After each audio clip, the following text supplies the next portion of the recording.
Good morning student. बाल साधना शिक्षण संस्थान की ऑनलाइन क्लासेस में आपका स्वागत है।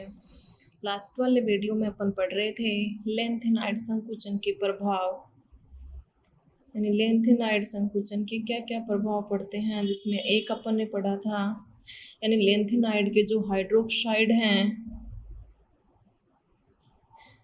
लेंथेनाइड संकुचन के कारण सीरियम का जो हाइड्रोक्साइड है, यानी सीरियम +3 ऑक्सीकरण अवस्था में और +3 ऑक्सीकरण अवस्था में दो प्रकार के हाइड्रोक्साइड निर्मित करता है। सीरियम के हाइड्रोक्साइड से यानी लुटेशियम की तरफ जब जाते हैं तो इस स्थिति में लेंथेनाइड संकुचन के कारण ये जो लेंथेनाइड आयन है, इनकी आयनिक त्रिज्या में क्या आती है? कमी आती है।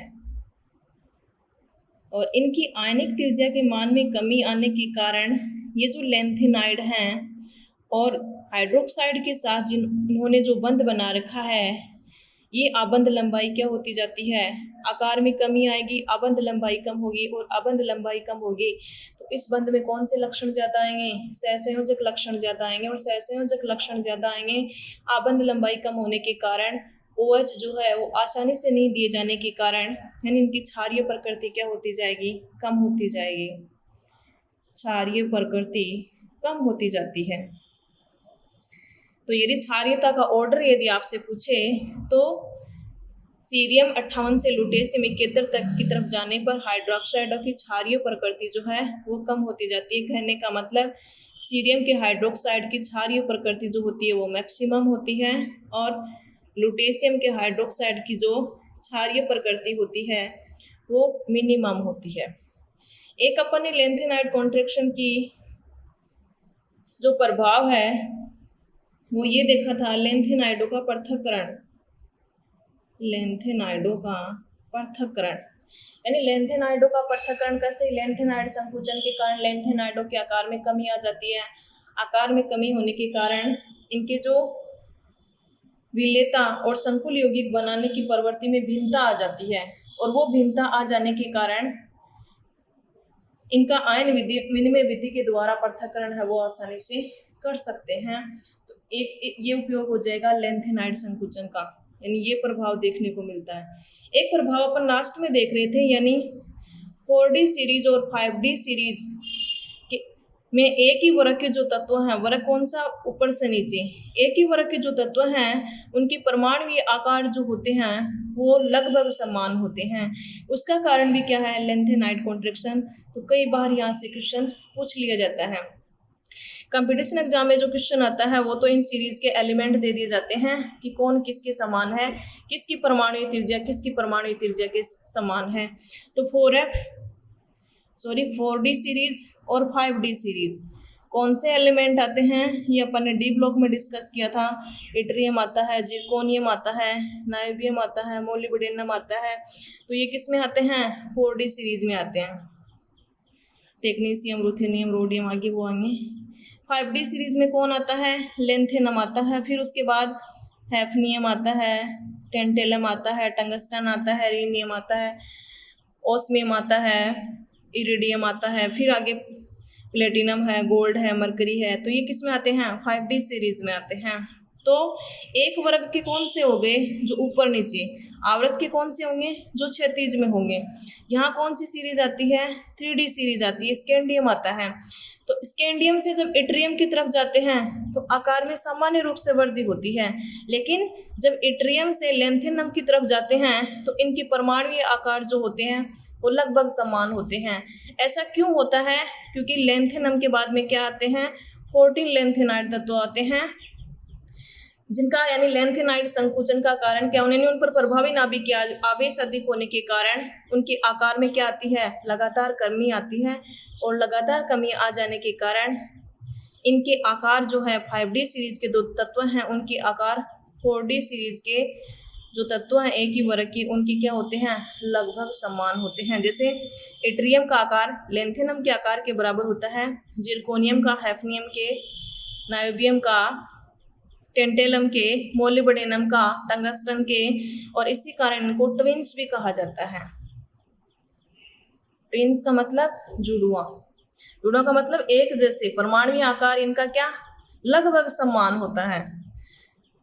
तो कंपटीशन एग्जाम में ये वाले ऑप्शन में दिए हुए होते हैं। एक ऑप्शन ऐसा होता है जिसमें वो बराबर नहीं होते हैं, तो याद होनी चाहिए 4D सीरीज के एलिमेंट और 5D सीरीज के इनके आकार एक ही वर्ग में क्या हो जाते हैं, लगभग बराबर हो जाते हैं। कारण उसका क्या है, लेंथेनाइड कॉन्ट्रैक्शन। अब देखिए आगे हैं लेंथेनाइड तत्वों के उपयोग, यानी इनके क्या क्या यूजेस हैं। एक तो लेंथेनाइड तत्व जो हैं उनका उपयोग मिश्र धातु बनाने में किया जाता है। मिश्र धातु, मिश्र धातु क्या होती है, यानी लेंथेनाइड, लेंथेनाइड क्या है, प्रकृति में क्या है, धात्विक है। टेढ़ी मेढ़ी रेखा से पहले आते हैं इधर, धात्विक प्रॉपर्टी होती है, इलेक्ट्रॉन देने की टेंडेंसी रखते हैं। तो धातु जो है ये आपस में मिलकर के क्या बनाते हैं, मिश्र धातु। और अ ब्लॉक तत्वों के द्वारा निर्मित जो मिश्र धातु हैं वही कहलाती हैं मिश्र धातु, और डी ब्लॉक की धातुओं द्वारा निर्मित धातु कहलाती हैं मिश्र धातु कहलाती हैं, जो कि अपन ने पढ़ा भी था पहले, इसके एग्जाम्पल भी पढ़े थे। तो अ ब्लॉक तत्वों द्वारा जो मिश्र धातु बनाई जाती हैं उन मिश्र धातुओं को क्या कहा जाता है, मिश्र धातु कहा जाता है। तो मिश्र धातु जो है वो लेंथेनाइड तत्वों के द्वारा निर्मित की जाती हैं। अब इस मिश्र धातु का संगठन, यानी मिश्र धातु जैसे सीरियम जो है इसका होता है 40%, लेंथेनम जो है उसका होता है 44%, और इसके साथ में होता है नियोडायमियम भी होता है, दोनों का मिलाकर के होता है 44% होता है। आयरन जो होता है वो होता है 5%, और बाकी के अन्य जो होते हैं sulphur, carbon, silicon, calcium, aluminium, ये जो होते हैं बहुत अलग मात्रा में होते हैं। तो कई बार पूछ लिया जाता है मिश्र धातु क्या होती है, अवलोक तत्वों के द्वारा निर्मित धातु मिश्र धातु होती है। मिश्र धातु का संगठन क्या है, तो संगठन क्या हो जाएगा, सीरियम सबसे, यानी लेंथेनम, ये तो दोनों मिलाकर के 44% है। सीरियम का अकेले का कितना योगदान होता है 40%, लेंथेनम एंड नियोडायमियम का 44%, आयरन का 5%, बाकी अलग मात्रा में sulphur, carbon, silicon, calcium, aluminium, ये मिश्र धातु बनाने में काम में लिए जाते हैं। और इनका उपयोग जो है वो लाइटर, गोले बनाने में इसका उपयोग है वो मिश्र धातु का उपयोग किया जाता है, लाइटर बनाने में किया जाता है, एक गोले बनाने में मिश्र धातु का उपयोग है वो किया जाता है। अगले यूजेज की यदि मैं बात करूं तो लेंथेनाइडों का उपयोग जो है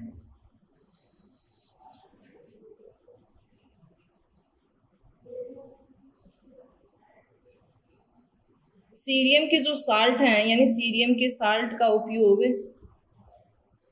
या सीरियम सल्फेट का जो उपयोग है वो उत्प्रेरक के रूप में किया जाता है,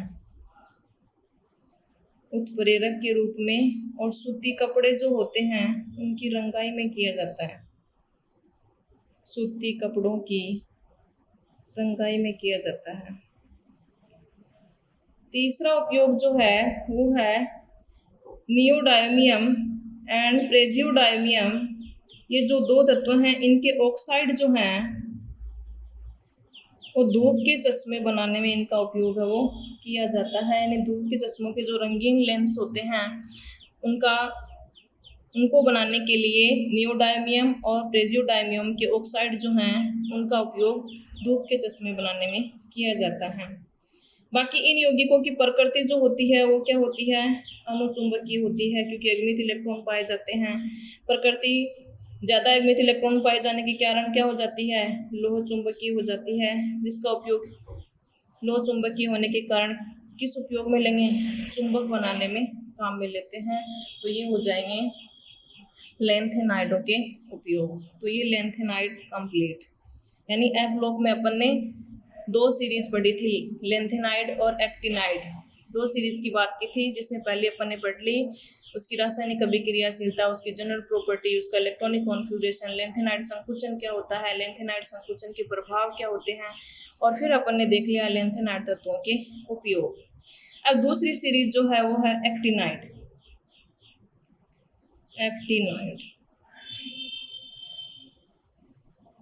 एक्टिनाइड जो है उसको अपन प्रदर्शित करते हैं AN के द्वारा रिप्रेजेंट करते हैं। जैसे लेंथेनाइड को अपन किसके द्वारा रिप्रेजेंट करते हैं, LN के द्वारा रिप्रेजेंट करते हैं शॉर्ट में। अब ये जो एक्टिनाइड है, किनको एक्टिनाइड कहेंगे, यानी 5D सीरीज है, 6D सीरीज जो है, 6D सीरीज में क्या आता है, एक्टिनम 89 न्यूआसी आता है। उसके बाद में कौन सी सीरीज आती है, एक्टिनाइड सीरीज आती है। तो एक्टिनम के बाद आ जाने के कारण इन तत्वों को क्या कहा जाता है, एक्टिनाइड या एक्टिनोन कहा जाता है।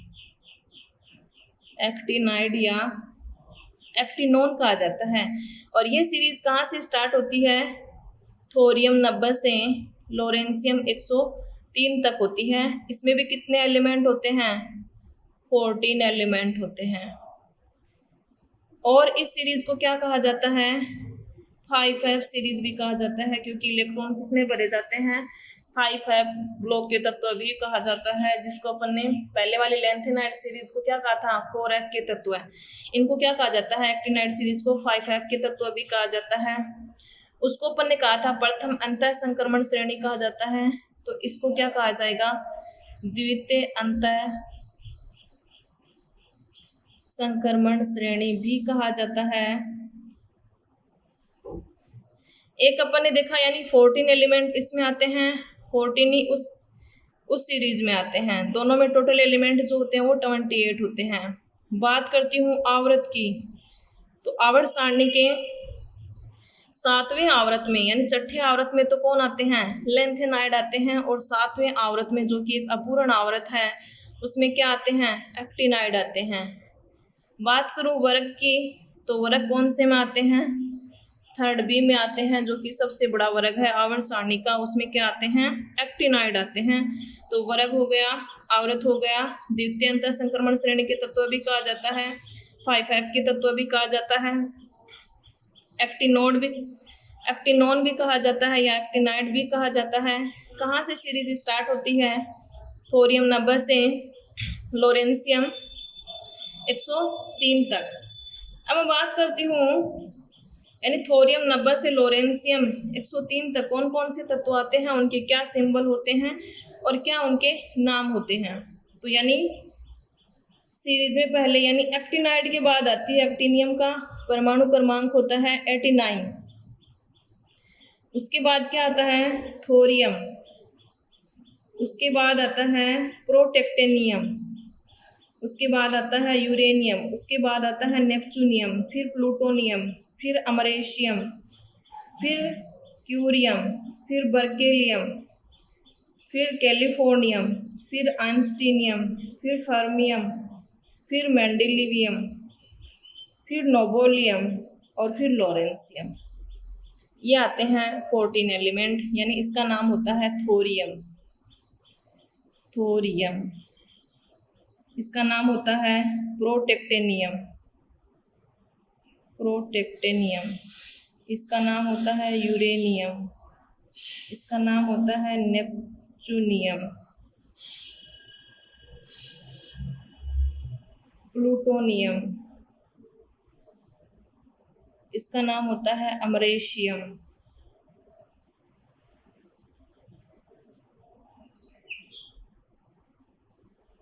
इसका नाम होता है क्यूरियम।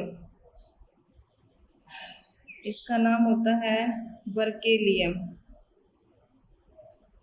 इसका होता है कैलिफोर्नियम।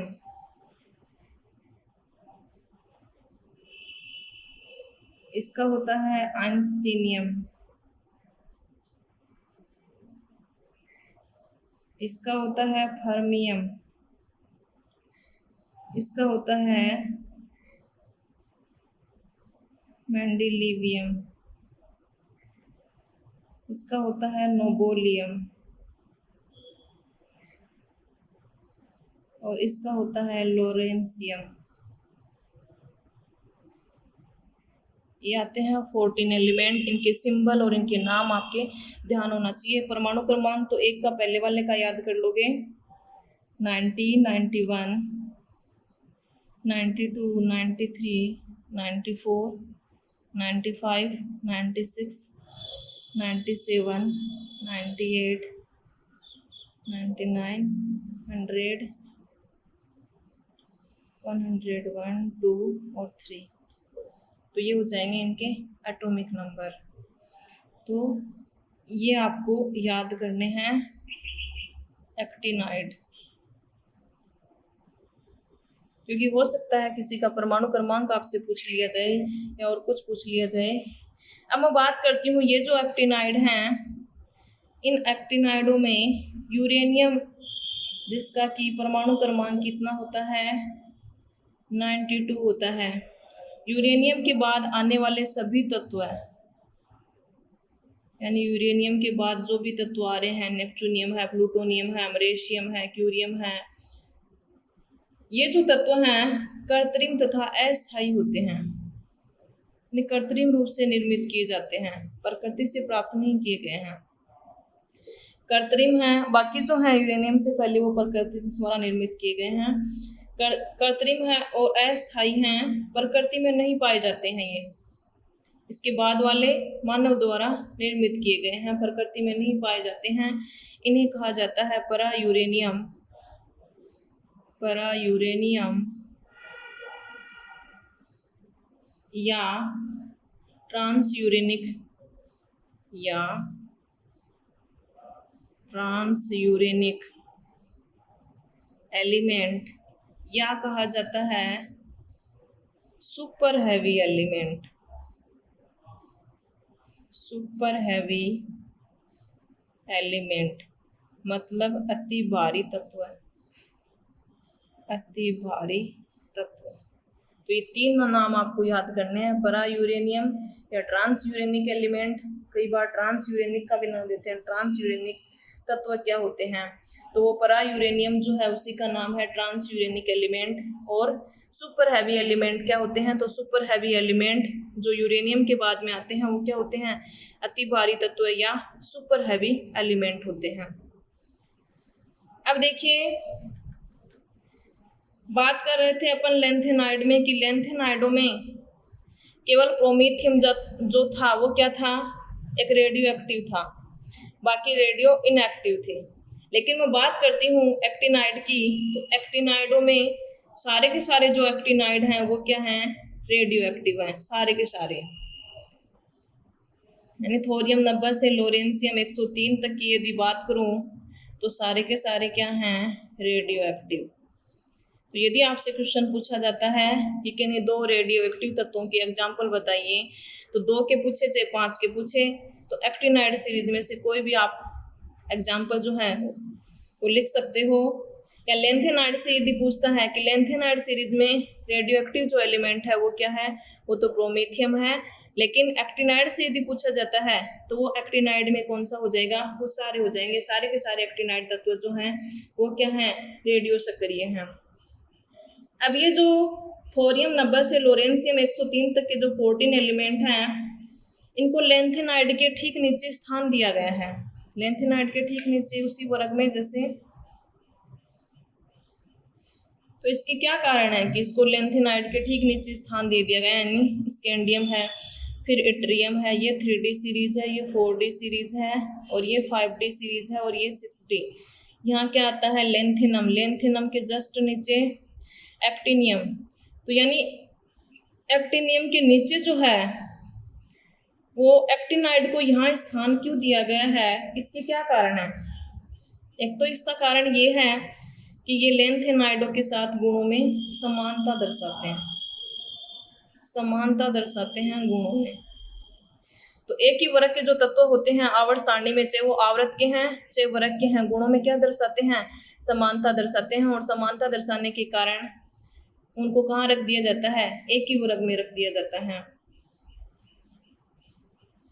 एक मुख्य आवर्त सारणी में स्थान की कमी होने के कारण, यानी मुख्य आवर्त सारणी में स्थान नहीं था, तो मुख्य आवर्त सारणी में स्थान नहीं होने के कारण लेंथेनाइड को ठीक इनके नीचे रखा गया है। फिर ए ब्लॉक के जो एलिमेंट हैं उसको मुख्य आवर्त सारणी में स्थान नहीं दिया गया है, उसको मुख्य मैन जो आवर्त सारणी है उसके नीचे स्थान दिया गया है, जो कि आधुनिक आवर्त सारणी मोजले की आवर्त सारणी है उसकी भी बड़ी कमी रही है कि वो ए ब्लॉक तत्वों को मुख्य आवर्त सारणी में स्थान नहीं दे पाया। तो ये जनरल बातें हो जाएंगी एक्टिनाइड के बारे में।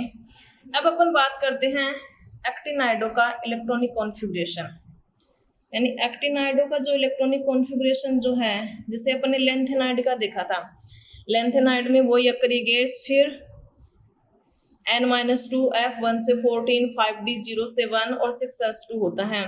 0 से 14 लेंथेनम सहित होता है। बात करूँ मैं एक्टिनाइड की, तो एक्टिनाइडों का एक तो इलेक्ट्रॉनिक कॉन्फ़िगरेशन जो है ना, वो अलग अलग बुक में अलग अलग दिया हुआ है, लेकिन एनसीईआरटी की बुक के अकॉर्डिंग यदि आपको बताया जाए, ऐसा क्यों है, क्योंकि उसमें यानी सामान्य इलेक्ट्रॉनिक विन्यास की बात करूँ तो यानी थोरियम 90 से स्टार्ट होते हैं लोरेंसियम 103 तक एक्टिनाइड। थोरियम 90 जो है, इसके जस्ट पहले कौन सी इनर्ट गैस आती है, रेडोन, जिसका परमाणु क्रमांक कितना होता है, 86 होता है। अब रेडोन जो है उसके बाद यानी N-2 F सामान्य जनरल इलेक्ट्रॉनिक कॉन्फ़िगरेशन की बात करूं, एक्टिनाइड का जो होता है 0 से 14 और 6D 7S, 6D में जो होते हैं वो 0 से 2 और 7S2 होता है। जबकि लेंथेनाइड का क्या होता है, यहाँ पर 0 से 14, 0 से 1 और ये तो 2 होता ही होता है। तो इनका थोड़ा सा भिन्न होता है। कारण इसका क्या है कि यानी यहाँ 7वां आवृत है तो 7 में से 2 गए तो क्या आ जाएगी, 5F सीरीज आएगी। 5F 0 से 14, 6D 0 से 2, 7S2। अब यानी उसमें तो क्या था, 0 से 1 था। अब यहाँ ऐसा क्यों होता है कि 0 से 14 यहाँ एक्टिनम सहित नहीं है, क्योंकि बाद में थोरियम जो आता है, थोरियम का इलेक्ट्रॉनिक कॉन्फ़िगरेशन जो होता है 5F का एलिमेंट है, लेकिन 5F में उसमें 0 इलेक्ट्रॉन भरे जाते हैं। इसका कारण क्या है, यानी 5F और 6D की ऊर्जा जो होती है वो लगभग बराबर होने के कारण इलेक्ट्रॉनों का संक्रमण 5F से 6D में होता रहता है, और 6D के इलेक्ट्रॉन 5F में आ जाने के कारण ऐसा होता है। बाकी होता थोरियम F ब्लॉक का एलिमेंट ही है, यानी इसमें भी इलेक्ट्रॉन आ सकता है और इसमें भी। इसकी ऊर्जा में बहुत कम मात्रा में अंतर होता है, अलग ऊर्जा अंतर। तो ये ऐसा अलग ऊर्जा में अंतर होने के कारण ऐसा होता है कि 5F में इलेक्ट्रॉन और 6D में इलेक्ट्रॉन संक्रमित होते रहते हैं। इसका इलेक्ट्रॉन इसमें आ जाएगा, इसका इसमें आ जाएगा। तो सामान्य इलेक्ट्रॉनिक कॉन्फ़िगरेशन की यदि बात करें तो ये आपको याद करना है, एक्टिनाइड का सामान्य इलेक्ट्रॉनिक कॉन्फ़िगरेशन, रेडोन 5F 0 से 14, 6D 0 से 2, 7S2 होता है। थोरियम में भी 0 इलेक्ट्रॉन भरे जाते हैं, यानी जरूरी नहीं है कि हाँ एक्टिनम सहित लिखें, जैसे वहाँ लिख रहे थे लेंथेनम सहित इलेक्ट्रॉनिक कॉन्फ़िगरेशन। अब इनका इलेक्ट्रॉनिक कॉन्फ़िगरेशन यदि अपन देखें तो पहले अपने ध्यान होना चाहिए कि उसका सिंबल क्या है, फिर उसका एटॉमिक नंबर क्या है। यदि एटॉमिक नंबर और सिंबल यदि याद हैं तो अपन आसानी से क्या लिख सकते हैं, इलेक्ट्रॉनिक कॉन्फ़िगरेशन लिख सकते हैं। एक इन तत्वों का यानी 5F और 4D की ऊर्जा में अलग अंतर होने के कारण यानी इनके 2 इलेक्ट्रॉनिक कॉन्फ़िगरेशन भी संभव हैं। यानी इसका इलेक्ट्रॉन 6D 0 से 1 भी कर सकते हैं, या इसमें इस वाला इलेक्ट्रॉन इसमें आ जाए, इस वाला इलेक्ट्रॉन इसमें चला जाए। तो इसके 2 प्रकार के इलेक्ट्रॉनिक कॉन्फ़िगरेशन भी संभव है। तो इलेक्ट्रॉनिक कॉन्फ़िगरेशन और लास्ट में इस चैप्टर में रह जाएगा लेंथेनाइड और एक्टिनाइडों में अंतर जो हैं वो क्या होंगे। तो ये जो 2 चीज़ें हैं वो अपन करेंगे कल डिस्कस। आज का मेरा आपसे क्वेश्चन है, यानी पीछे जितने भी क्वेश्चन आंसर जो हैं वो आपको सोल्व करने हैं, और जो क्वेश्चन आपको नहीं आ रहा है उसका क्वेश्चन नंबर जो है वो आपको कमेंट बॉक्स में लिख के बताना है। अब कई स्टूडेंट बोल रहे थे मेरे पास बुक नहीं है, तो बुक जो है अभी मार्केट में शायद अवेलेबल हो रही है कि नहीं है, तो फिर भी मुझे कमेंट करके दोबारा बताना। फिर जो क्वेश्चन आंसर हैं मैं उनको आपको व्हाट्सअप कर दूँगी, क्वेश्चन आंसर की फ़ोटो खींच के फिर आप सोल्व कर लेना, फिर मुझे बता देना। सारे स्टूडेंटों यानी बाद में 3-4 स्टूडेंट ने तो बताया ये क्वेश्चन नहीं आ रहे, ये क्वेश्चन नहीं आ रहे, बाकी किसी स्टूडेंट ने बताया नहीं अभी तक कि कौन से क्वेश्चन आंसर नहीं आ रहे। तो ये डी ब्लॉक होते ही पी ब्लॉक और डी ब्लॉक दोनों का एक साथ में क्वेश्चन आंसर की जो प्रॉब्लम है उसका एक वीडियो में एक साथ में ही यदि हो जाएंगे क्वेश्चन, तो एक वीडियो में, वरना 2 वीडियो में डाल दिए जाएंगे, पी ब्लॉक के और डी ब्लॉक के। तो आज आपको कमेंट बॉक्स में लिख के बताना है कि आपको डी ब्लॉक में पीछे जो क्वेश्चन आंसर हैं उनमें से कौन से नहीं आते हैं, उसका नंबर आपको लिखना है। या कोई टॉपिक जो है वो दोबारा बताना है, समझाना है, उसके बारे में आपको बताना, आपके पास बुक है या नहीं है, तो सारी चीज़ें जो हैं, जो भी आपकी प्रॉब्लम है वो लिख के बतानी है। फिर इसके बाद डी ब्लॉक कंप्लीट हो डी एफ ब्लॉक कंप्लीट होते ही दोनों जो चैप्टर हो गए, चैप्टर नंबर 7 और 8, दोनों के क्वेश्चन आंसर है वो डिस्कस किए जाएंगे। अभी भी कोई स्टूडेंट रह गया तो कमेंट बॉक्स में लिख के बता देना, क्वेश्चन का नंबर बता देना, ताकि वो वीडियो में वो क्वेश्चन भी इंक्लूड हो जाए और सारी प्रॉब्लम जो है वो साथ साथ में सॉल्व हो जाए। आज के वीडियो में इतना ही, कल वाले वीडियो में आप लोग एलिमेंट पूरा हो जाएगा। Thank you.